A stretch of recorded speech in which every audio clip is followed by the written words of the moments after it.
The daily meeting or huddle is very strongly based upon what goes on in every fine dining restaurant in the land, and it's a really critical way to build energy within a business. We've tested this multiple times in absolutely normal cafes and coffee shops, and it makes a huge difference as long as the person that is delivering it is doing it with energy. I'm going to keep emphasizing that and emphasizing that and emphasizing that. So the outcome of this daily huddle, which should be 5 to 10 minutes maximum, is to get people together, and your outcome is to have energized and engaged staff who continually understand the vision and want to serve your customers to the highest standards. In other words, there's a whole chunk of engaging with them rather than pointing and making sure that they do the stuff.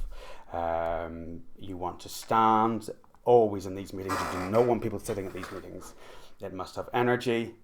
It must be all staff must be involved, and therefore, if somebody comes along a little bit late, you pull them to one side and you just recap with what it is.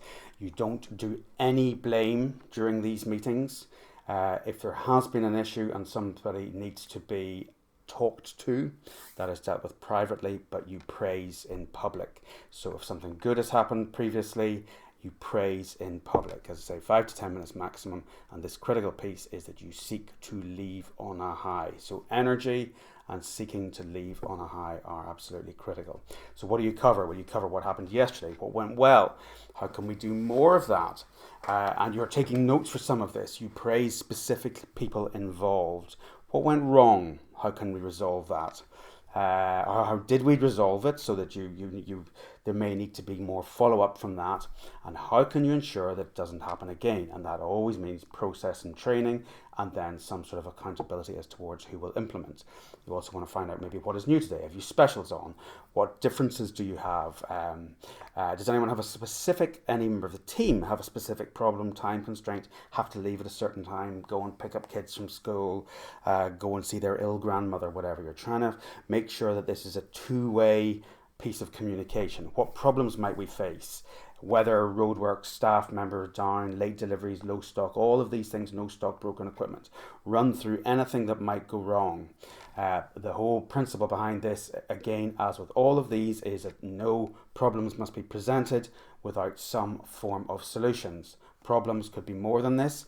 What are the solutions that you've got? So no moaning, no problems faced put forward in a moaning way. If somebody does that, you take them to one side afterwards and re-explain the principle behind this, because this is about energy and leaving on a high. So then you look at short-term solutions to some of these problems. What are the quick fixes, and what are the longer-term solutions, which may be process, layout, training, equipment, etc. You go through what the day's target is. And you get some belief and buy-in as to whether you can hit it. Now, some days you may not be able to hit it, because it might be that the target is based upon, a very good weather day, and you've got it's raining very heavily, or for example, you've got roadworks outside, or scaffolding, or something like that.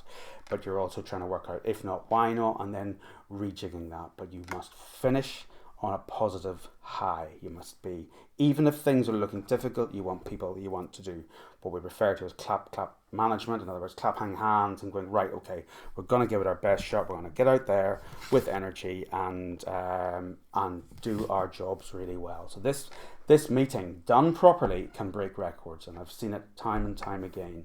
And it's hugely powerful. So don't discard the principles behind it.